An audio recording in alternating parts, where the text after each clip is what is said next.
या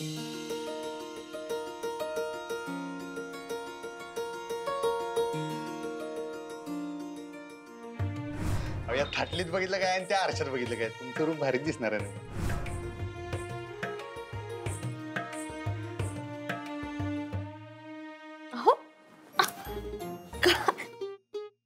काय चाललंय तुमचं? सोडा मला.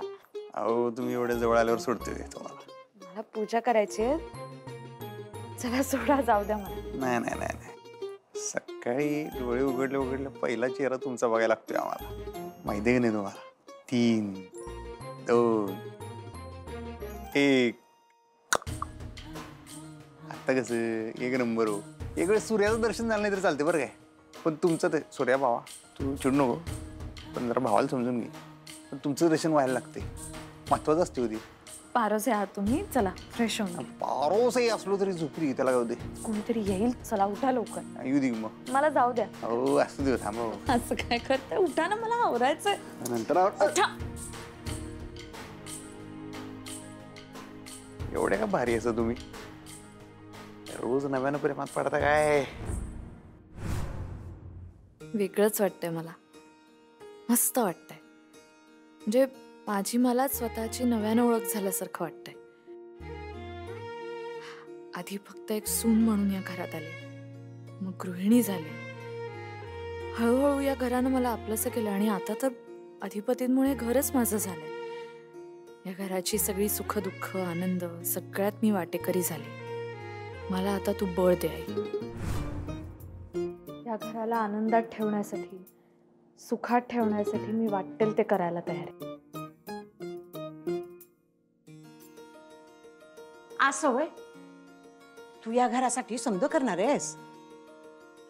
म्हणजे तू तशी करतेसच, पण एक महत्वाची गोष्ट आहे, ती फक्त तूच करू शकतेस. ती केव्हा करणार आहेस तेवढं सांग. काय सांगा ना. अगं तेच, म्हणजे माझ्या मांडीवर पतवंड कधी खेळणार आहेस? म्हणजे हे भाग्य आताच्या कुणाच्या वाट्याला येतं ग? आजी तुम्ही दरवेळी तेच बोलता. अगं म्हणजे जवळ होत नाही तवर मी तेच तेच बोलत राहणार ना. आणि मी काय म्हणते, जे काय होणार असेल ना ते लवकर होऊ दे. काय आहे म्हणजे मला वरच्याचा कधी बोलावा येईल याचा काही नेम नाही ना म्हणून म्हणलं जे काय होईल ते लवकरात लवकर होऊ दे, एवढीच इच्छा आहे बघ. 16 वर्षाची खंदी कार्यकर्ती, एवढ्या लवकर कोणी इकडे चाललेस वर? आम्ही काय तुला वर बी जाऊन देत नसतो अजिबात. अरे तू मला जाऊ देणार नाही, पण त्याची इच्छा असेल मी यावं तर मला जावंच लागेल ना. काय बस की, कुठं उगाच म्हातार झाल्यावर बोलतेस का आजी? आता मी काय तरणी आहे वय? अगं तुझ्यापेक्षा तरण कोण आहे का या घरात? मनानं तरण असलं पाहिजे ग. मनातलंही वाटतं काय काय करावं, पण शरीरानं साथ द्यायला नको वय. अरे पण तशी बी माझ्या आयुष्यात लय समाधानी आहे बघ. देवाच्या दयानं सगळं सगळं काही चांगलं झालंय बघ. आता परतवंडाचं तोंड बघितलं की तेवढंच पुण्य लागल आणि आनंदानं वर जाईल मी.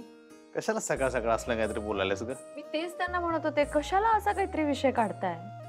बरं राहिला तो विषय, पण दुसरा विषय काढलाय त्याचं काय? कोणचा दुसरा विषय? सुनबाईला माहितीये की दुसरा विषय कंचा तो. नाही नाही, काही दुसरा काही विषय नाहीये. काही नाही चला. आता तर सांगत कुठला विषय? अरे नाचती ती. तुम्हा दोघांनी बी माझं एक सांगणं आहे, लवकरच ह्या घराचं गोकुळ होऊ दे. काय काय महत्वाचा मुद्दा बोलले आजी, मनावर घ्यायला लागतंय. गप्पा हो, तुमच्या जिभेला काही हाड?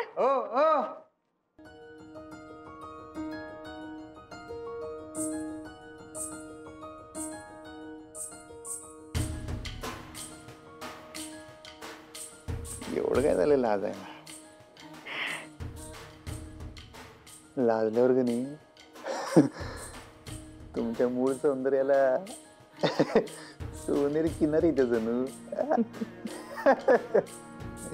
आजी म्हणली ते काही एवढं मनावर घेऊ नका तुम्ही.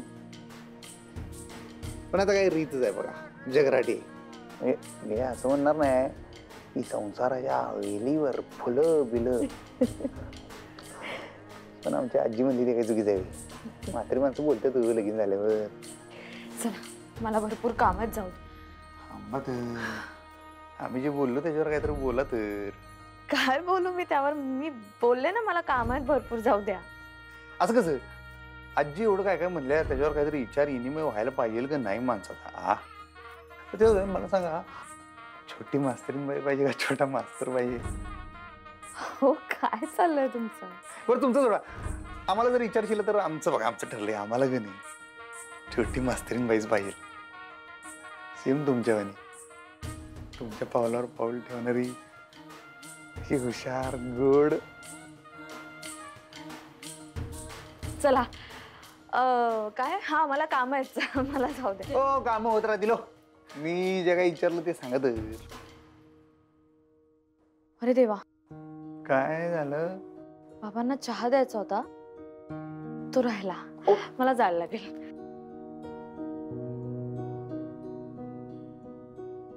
हा ओंकार, काय झालं बाबा, बघतोयस ना? हो मोठे मालक, चाललंय माझं, बघतोय मी. काही डेस्टिनेशन सॉर्ट आउट करून ठेवलेत, एकदम एक्झॉटिक डेस्टिनेशन्स आहेत. फॅन्टास्टिक. मला पाठव आणि एक काम कर, त्याला ऑप्शन पण बघून ठेव. मला डिटेल्स सगळे पाठवून देतो. हो मोठे मालक, मी अजून शोधतो आणि सगळे डिटेल्स तुम्हाला एकसाथ पाठवतो. काय मला एकदा चेक करायला पाहिजे ना, आणि अक्षराशी बोलायला पाहिजे त्याबाबत. काही झालं तरी तुझा भाऊ आणि वहिनी लवकरात लवकर ट्रिपला गेले पाहिजेत. मोठे मालक, तुम्ही काळजी करू नका, मी आहे ना. मी सगळे डिटेल्स तुम्हाला एकसाथ पाठवतो. तुम्ही फायनल करा, मग मी बुकिंग करून टाकतो. हा, तुम्ही काळजी करू नका. Good, thank you. ठेवू? येस येस, माझं काम चालूच आहे. बाबा चहा घ्या. Good morning. Good morning. Fresh दिसतेस अगदी. थँक्यू. काही नाही, तुम्ही ठीक आहात ना? मी अगदी ठीक आहे. आणि तुला सांगू का, तू आता माझी किंवा बाकी कशाचीच काळजी करू नको. तू फक्त आता तुमच्या संसाराकडे लक्ष दे. बाबा आमचा संसार म्हणजे काय फक्त आम्ही दोघं आहोत का? तुम्ही सगळे आलातच की त्यात. नाही ते झालंच, पण तुमच्या संसाराच्या केंद्रस्थानी तुम्ही दोघे असायला हवे ना. बरं जाऊ दे, मी आता डायरेक्ट मुद्द्याचं बोलतो. तू आणि अधिपती कुठेतरी बाहेर फिरायला जावं अशी माझी इच्छा आहे.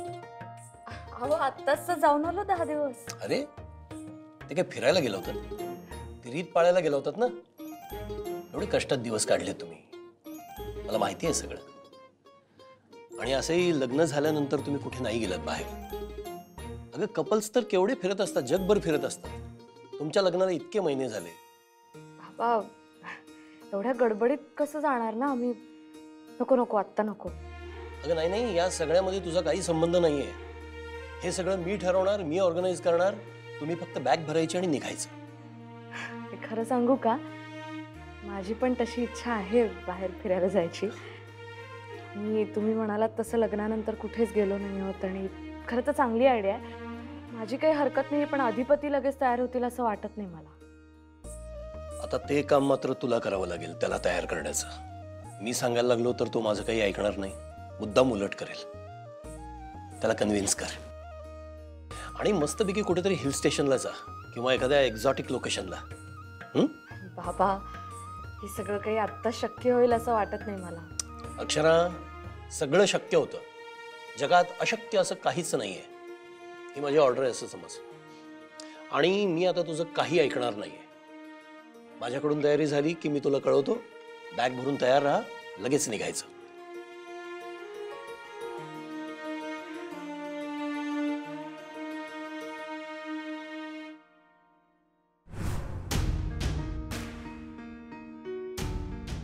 नमस्कार.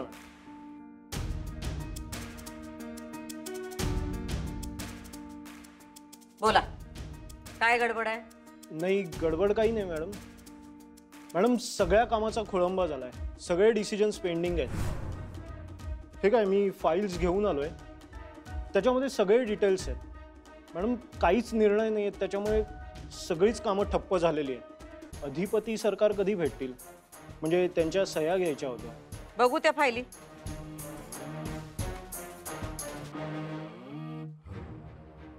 बस एवढंच काम होतं वय? नाही एवढंच नाही, आपली ती नवीन जागा आहे ना त्याच्यावरती फॅक्टरीचं एक्सटेन्शनचं आणि लायसन्सिंगचं काम बाकी आहे. त्याशिवाय आपला मुंबईचा तो क्लायंट त्याच्या मालाची डिलिव्हरी पण पेंडिंग आहे.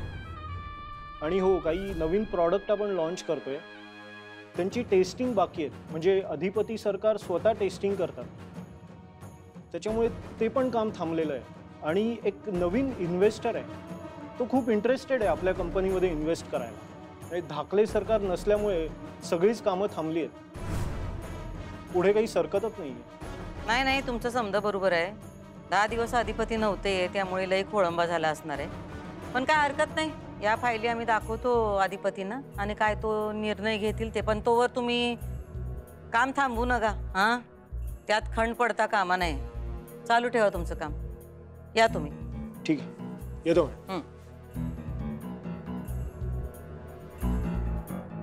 धनाजी, जी सरकार. धाकलं सरकारनं म्हणावं त्यांचं आवरलं असेल तर आम्ही बोलिवलंय म्हणून. बोलवा. थांब धनाजी.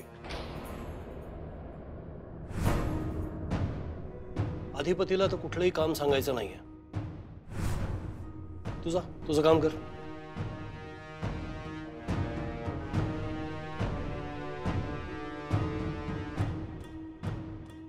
काय झालं? का त्याला थांबवलं? फॅक्टरीची कामं आहेत म्हणून आम्ही बोलवले अधिपतींना. ऐकलं मी ते, पण आता अधिपतीला दुसरं कुठलंही काम सांगायचं नाहीये. म्हणजे आम्हाला कळलं नाही आम्ही काय करायचं ते. म्हणजे 10 दिवस बाहेर घालून आलेत ना ते, आता त्या दोघांना जरा एकत्र वेळ घालवू दे, त्यांची स्पेस दे त्यांना. आम्ही कुठं अडवले त्यांना निवांत वेळ घालवायला? पण ही फॅक्टरीची कामं अडल्यात म्हणून आम्ही त्यास ते बोलवायला पाठवलं. फॅक्टरीची कामं काय होत राहतील ना, आज नाही झाली उद्या होतील, त्याने काही फरक पडणार नाहीये.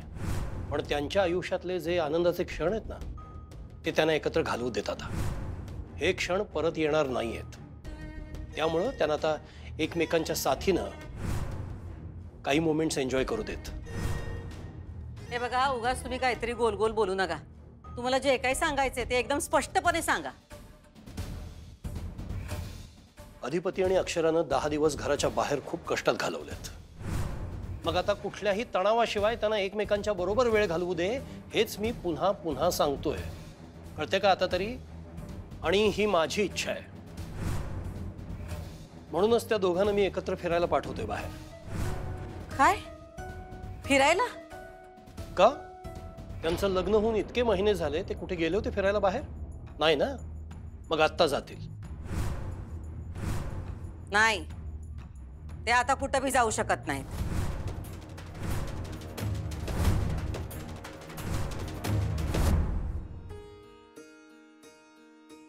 गाडीची चावी कुठे गेली गेली गाडीची काय? गाडीची किल्ली शोधताय? कसल्या मनकवड्या जाऊ, तुम्हाला कसं काय कळलं? मला सगळं कळतं तुमच्या मनातलं. होय काय? मग हे बी कळलं असेल, आमची गाडी काय तुमच्याशिवाय वट्टा हालत नाही. शपथ मास्टर भाई, तुम्ही समजा जर कुणीकडे गेला तर आमचं कसं व्हायचं? मी कुठे जाणार आहे? मी कायम तुमच्या सोबतच असणार. तसं नाही, म्हणजे कवा माहेरी वगैरे जरी गेला, आमचं पान आलंच नाही तुमच्याशिवाय. मी आत्ता सांगून ठेवलं बरं काय, जर असं कधी कुठं गेला टाममध्येशी घराकडे परत यायचं. हा, पण जर मला कुठे जावंसं वाटलं तर एक काम करा, तुम्ही पण या माझ्या बरोबर. हे माझ्या डोसक्यात आलं नव्हतं. ही भारी आयडिया. कुठे जायचं सांगा तर. आपण बघा ना, म्हणजे पावसाळी वातावरण आहे छान, आपण कुठेतरी बाहेर जाऊया, मस्त फिरून येऊया. 2-4 दिवस जायचं का खरंच आपण कुठेतरी? काय तुम्ही सिरियसली म्हणाला का? 2-4 दिवस? काय झालं, नाही जमणार का? जाऊया ना, दिवसांचं जाऊ दे, पण बाहेर जायला काही हरकत नाहीये ना?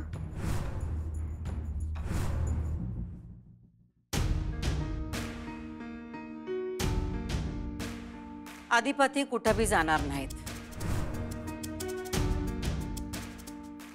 मी तुला विचारलं नाहीये, मी सांगतोय तुला. त्या दोघांना बाहेर फिरायला पाठवायचा निर्णय मी घेतलाय, मी पाठवणार त्यांना. लग्न झाल्यानंतर मुलं कुठेही गेलेली नव्हती बाहेर फिरायला, तेव्हा त्यांच्यातली परिस्थिती वेगळी होती, आत्ता परिस्थिती वेगळी आहे. अहो, पण इथली परिस्थिती तुम्हाला कुठं माहित आहे? हा, इतकं कामाचा रागाडा पडलाय आणि त्यांनी फिरायला जायचं वय? हे बघा फायली, आता फॅक्टरीतली लोक येऊन गेली, ह्या सगळ्या फायलींवर सह्या व्हायच्या आहेत. ते मुंबईच्या जागेच्या मिटिंगा व्हायच्या आहेत. त्याचा काय तो जो निर्णय घ्यायचा आहे ते अधिपतीच घेऊ शकतात ना.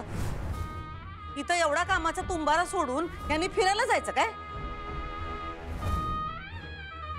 असं 10 दिवस त्याला घराच्या बाहेर ठेवलं होतंस तेव्हा तुझ्या लक्षात आलं नाही ही सगळी कामं तुंबणार आहेत?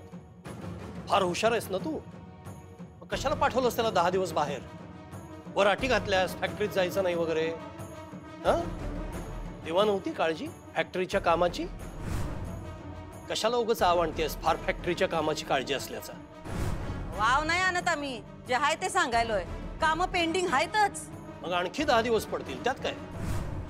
ते एकदा बाहेर फिरून आले की करेल ना तो फॅक्टरीची कामं. हे बरं आहे. म्हणजे तू म्हणशील तेव्हा त्यांनी घराच्या बाहेर जायचं, तू म्हणशील तेव्हा जायचं नाही, हे नाही चालणार. तू म्हणशील तसंच ते दोघं वागतील असं नाही होणार यापुढे. त्यांचं आयुष्य आहे, त्यांना हवं तसं जगतील. आता ते या ट्रिपसाठी बाहेर जाणार म्हणजे जाणार. ही जी फॅक्टरीची कामं वगैरे थांबलीत ही तुझी चूक आहे. अहो, तुमच्याच घराण्याची रीत आम्ही पाळायला सांगितली, ती पण आमची चूक आहे. वय पास कर आता. जेव्हा ही प्रथेची कारणं कडून त्यांना घराच्या बाहेर पाठवलंस ना, तेव्हा मी तुला सांगत होतो की मी आणि चारुलतानं ज्या काही प्रथा परंपरा पाळायच्या आहेत त्या पाळून झाल्यात. या पिढीतल्या मुलांना ते करायची गरज नाही, पण तू ऐकलं नाहीस. ऐकून घ्यायचं राहू दे, तू तर भांडलीस माझ्याशी, कांगावा केलास. त्यांच्या संसाराला बळकटी यायसाठी कसं करतेयस हे पटवून दिलंस सगळ्यांना. आणि मला मुळात सांग, या घरच्या रीतीभाती पाळायला सांगणारी तू कोण ग? काय संबंध तुझा सूर्यवंशींच्या घराशी? अधिकार काय तुझा? सूर्यवंशींचं नाव तू चोरलंयस. पण तू सूर्यवंशी नाही आहेस, तुलाही माहिती आहे. या घरचा कर्ता पुरुष मी आहे ना. त्याच अधिकारानं मी सांगत होतो की माझी मुलं घराच्या बाहेर जाणार नाही. पण तू डाव खेळलीस, सगळ्यांसमोर मला खोटं पाडलंस, स्वतःचा हेका सोडला नाहीस. मी कसा वाईट आणि तू कशी चांगली हे पटवून दिलंस ना सगळ्यांना. हे असलं फक्त तुमच्या डोक्यातच येऊ शकतं. आमच्या डोक्यात तसलं काय बी नव्हतं. आम्ही जे काय केलं ते त्यांच्या भल्यासाठीच केलं.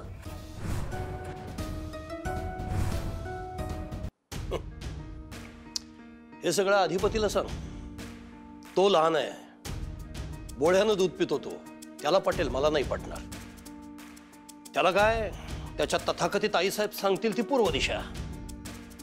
तुझं खरं रूप त्याला कुठं माहिती आहे, पण मला माहिती आहे ना तू काय आहेस, कोण आहेस. माझ्याच घराण्याची रीत मलाच शिकवते. मुळात तुझ्यासारख्या परक्या बाईला मी या घरात आणलं ना, हीच आमच्या घराण्याची रीत नव्हती. मला तुला आणावं लागलं कारण माझे हात दगडाखाली होते. माझ्या मुलाचा प्रश्न होता, पण तू बरोबर त्याचा फायदा घेतलास. स्वतःची मर्यादा सोडून माझ्या घराचा ताबा घेतलास. आता बास. काही अधिकार नाहीये तुझा या घरावरती भुवनेश्वरी.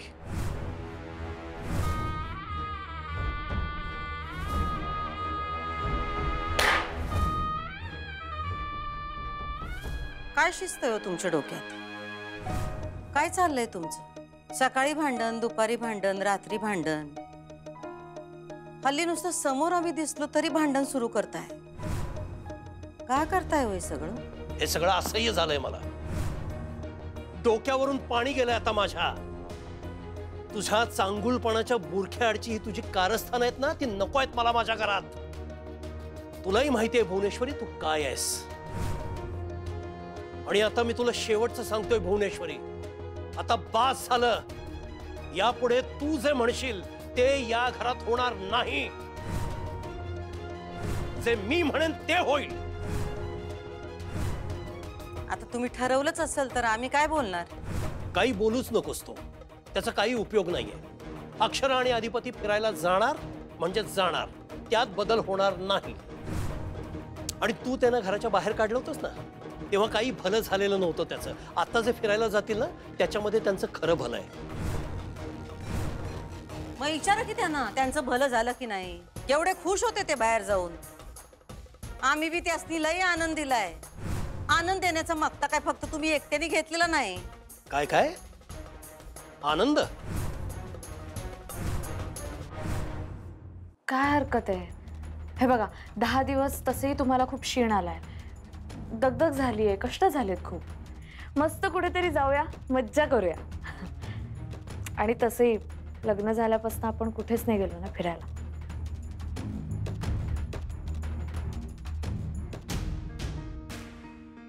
स्वतःच्या आनंदापुढे तू दुसऱ्याच्या आनंदाचा विचार कधी केलायस?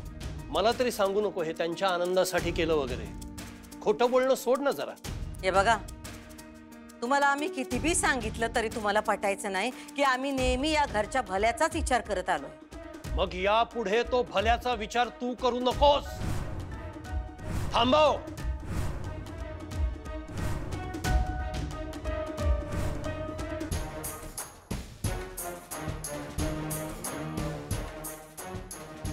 या माणसानं केलं वाटतं चालू परत. आमच्या बाबाला बी नाही सकाळ सकाळ भांडणं काढल्याशिवाय करमत नाही वाटतं. कवा अक्कल येणार, कवा सुधारणार काय माहिती. थांबा, तुम्ही जरा शांत व्हा. आपल्याला माहित नाही नक्की काय झालंय. काहीतरी झालं असेल, बोलत असतील. बोलते कुठलं भांडणच चालल्यात दुसरं. येते, थांबा बघतो. हे माझं घर आहे भुवनेश्वरी, माझं घर. या घराचं भलं कशात आहे हे मला माहिती आहे.